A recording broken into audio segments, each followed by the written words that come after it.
open the Apple store. I want to buy shit. Just kidding, guys. Here we go. We're ready? Okay.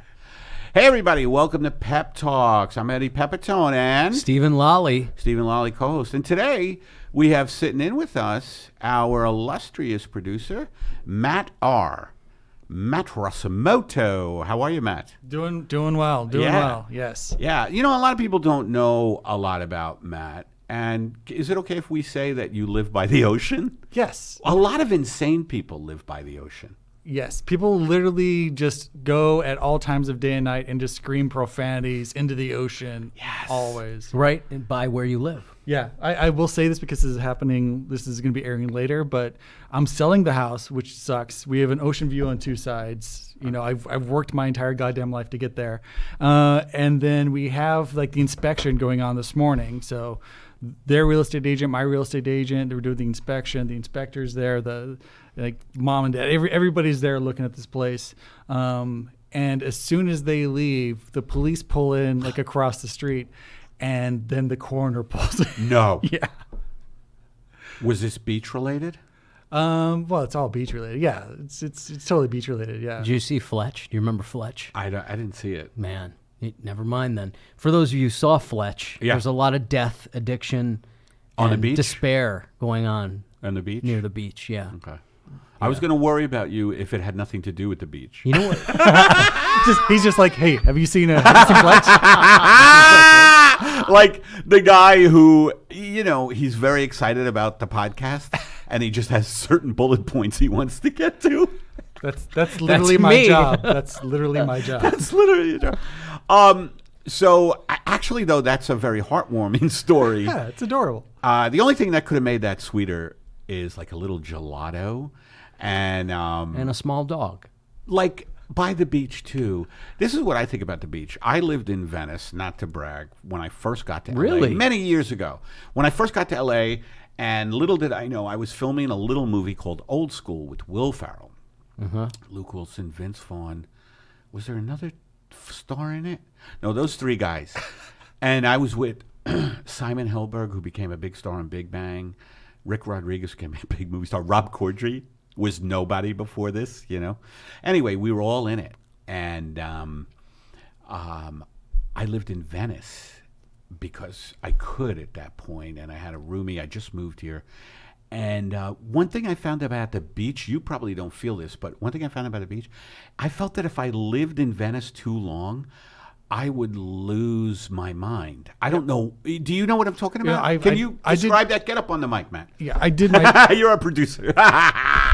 I know. I totally did my time in Venice. I think everybody. you did? Everybody comes to LA has got it. You've got to do your time in Venice. I never did my time in Venice. It's nice, though. But you're the youngest one here. Yeah. So yeah. Oh, is Am he? I really? Yeah. Except for You look Emma. very young. Oh, well, Emma's very young, but you Yeah. look very young too, Matt. Yeah. Yeah. Do you But want to you give your live- age out? I'm No, 60. I'm 60, and it's a sad thing to admit. Matt's 55, but he takes those monkey hormones. I'm fat and greasy. The fat pushes out the wrinkles, and the grease just kind of smooths everything over. These are fashion tips from Matt Rasamoto. Right. Burrito. You just take a burrito. Yeah. You just wipe it on. Let me get a burrito, Bob. Yeah. the things that Pepitone can do with a last name. But you never lived in Venice. I did my time in Venice. The closest I got was probably like Mar Vista, and I would ride the bike on Venice. Vista's nice, right? Yeah. Very nice, yeah. But it's not right on the beach. I was in There's Marina some- Del Rey. Sorry, folks, that we're talking about. It's okay. You know, these coastal. I want to hear your communities. Marina Del Rey. What about it? No, my friend lives there, and it's like super nice. And one thing, and today we're in the valley, and it's like It's fucking miserable out yeah, here. The beach is It's like great. being glued to Satan's balls Yeah. out here. Would you say that's accurate, Matt? Oh yes, definitely.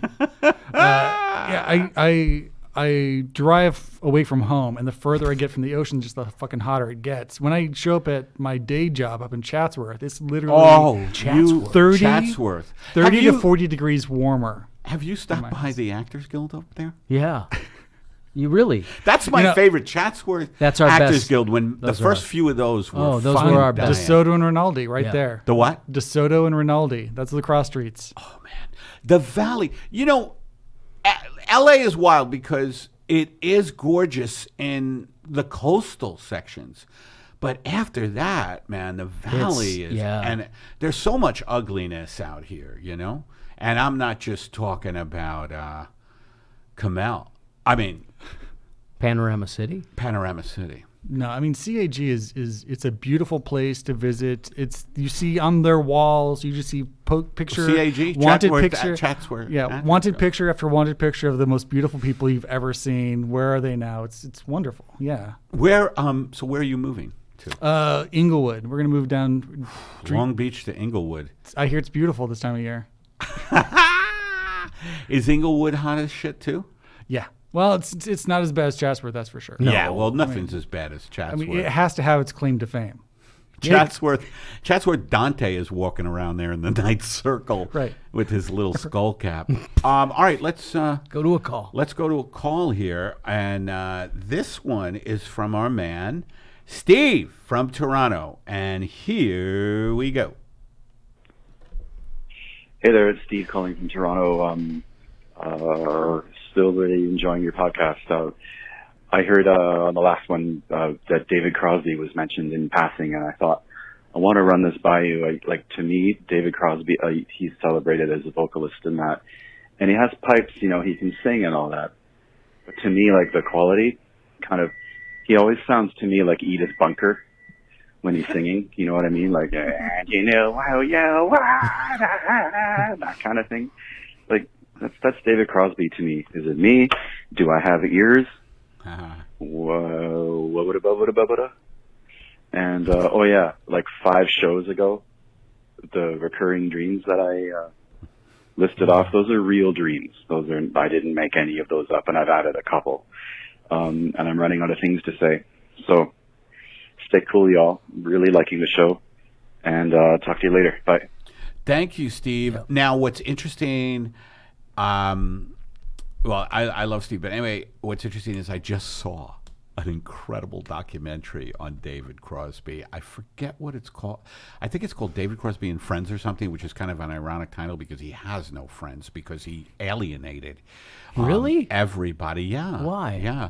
Well, he was a heroin cocaine addict, and I think, and he's been sober now for a while. I'm not sure how many years, but he freely, it's an interesting fucking movie. It's very intimate, and Crosby freely admits that he was a piece of shit to people. He freely admits that he's married, so he has his wife, and it's like you feel for him because he's so old and he's going out touring because he needs the money. He needs the money because I think, you know, he spent it all on drugs, whatever, and he's going out touring, you know, just not in the best shape. It reminds me of my tours. But anyway, I disagree with you, Steve. I think his voice is gorgeous. I don't think he sounds like Edith Bunker. Now, Steve's a musician. I remember that. Yeah. And I hate other like, I'm so critical of other comics, so I wonder if musicians are critical of other musicians. What's your take on Crosby? I just think that as far as him not having any friends, that mustache has got to be hard to be friends with. He does look like a hippie Danny DeVito. Yeah. Kind of. Oh, that's funny. Totally. He is, boy, though, you know, like he had incredible fame. He fucked everything that, you know, moved. And, you know, he became an addict and a big time addict. And it just, you know, and I always wanted to be famous, and I've settled, you know, for this podcast. And I wonder, I have such an addictive personality that if I would have got fame, would I even be here with you fellows, Matt Rasamoto and Steve Lowell? Would I be? Now it's a good time to go to an ad. Go ahead. Let's do it. You're right about that. If you're like me, you don't have time to let the hassle of urinary catheters slow you down, Eddie. That's why the good people at Luxo have partnered with some of the most luxurious manufacturers in the world to bring you the AutoCath. The AutoCath is the first 100% in-catheter system. As soon as you turn the key in your luxury automobile, AutoCath does the rest. a robotic arm located just below the steering column will forcibly install a fresh catheter within moments of starting your car. And when you turn the key off, the auto cath will be removed and ejected from the vehicle. Don't hassle with urinary catheters while you drive. Let Luxo brand auto cath handle your urethra in style.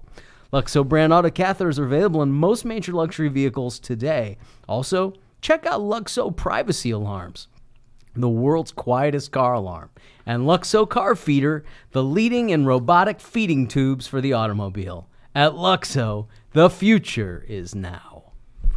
Oh, I'll tell you the best thing about Luxo, because I use a catheter, and I'm in my car a lot, so Luxo was a no-brainer. But what I love about Luxo, and it says it in the ad, is it forcibly inserts itself, and you don't want a catheter that's wishy-washy or flip-floppy. You want a catheter, you want a catheter that's basically the Genghis Khan Right. of catheters. The total recall of catheters. A catheter that commits. Yeah. You want an Attila the Hun going into That's your, right.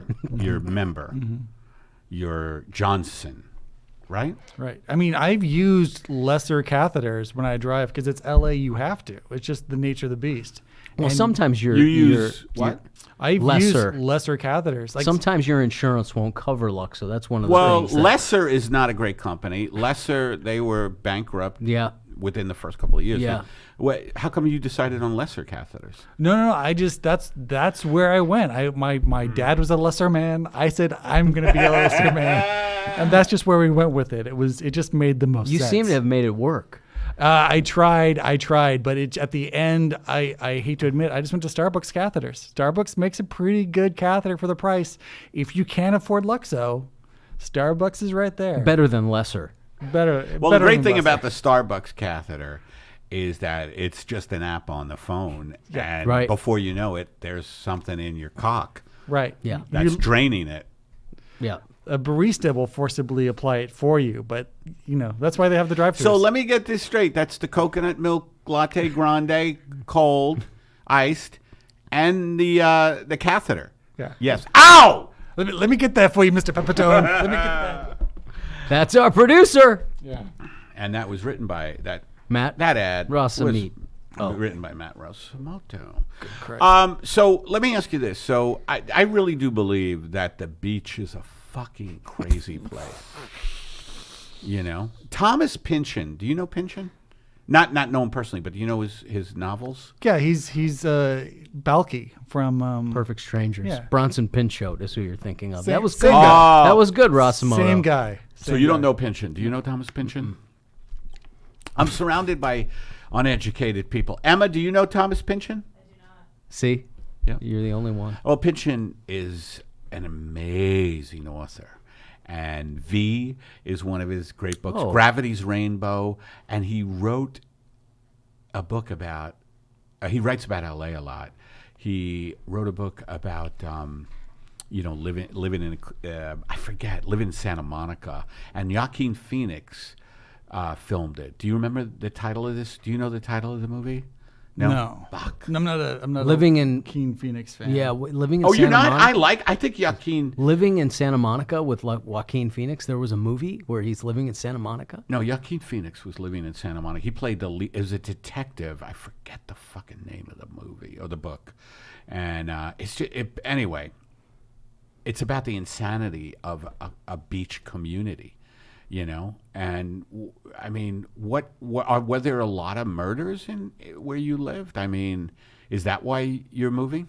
No. I mean, I'm moving because the job. I just, you get a job up in. Yeah, he's going north. from Long Beach to Chatsworth every day. Yeah, I mean, it's the that's 5-hour commute. That's why I'm nuts. moving. But the So Inglewood to Chatsworth is about how long? it's I'll be saving 10 hours a week. Oh, that's good. Yeah. But I mean, when I lived in Venice, I found a dead body in the dumpster behind my place. I mean, No, Venice you is- didn't. Yeah, Venice is Venice, and this, Yeah. it's part of. You just accept it with beach life. That's just. Yeah. That's how it goes. Why is it? Because I think it's because the ocean is a siren. It draws. It's a siren. No, it's because it's easier for crazy and people who don't have resources. It's a nice place to live. Like if you didn't have anything, you'd want to go to the beach. But it's the most expensive place to live. So I don't know what the hell you're talking about. No, but for people who don't have any money, if they're going to live on the street, you're going to live on the beach.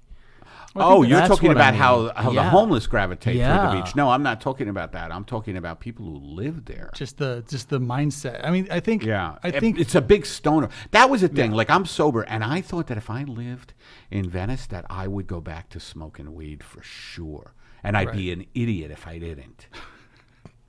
I think it's because you're that close to the ocean, which is such a huge presence, right? That you kind of people lose the sense of responsibility. That's a great way to put it. That's what I kind of meant. Like the ocean is a siren, you know. Like it's so seductive. It's calling to me like this. It's like, Eddie, Get back here. spend your life in a drum circle. Hi, Eddie, smoke a joint and just look at all the girls walk by. Eddie. And then I turn around and it's just this guy whispering in my ear, and I'm like, what the fuck are you doing? Folks, that's the end of our show. We're doing mini episodes. Well, Pep Talks is still on a break, but we will return soon. I know it is hard for you to adjust to our absence. Look, we leave a momentous hole in your lives that can only be filled with drugs, alcohol, and heavy sexual abuse. Preferably all three. We get it. Our combined musk is a force of nature on par with a hurricane or Muppet invasion. When it gets to be too much, just know you can always rate us on iTunes, like, subscribe, donate via our website, call, email, or burn our effigies in a public space. Much like Batman and his famed bat signal, we will respond in our own time. Do you have anything to promote that you didn't promote on the last?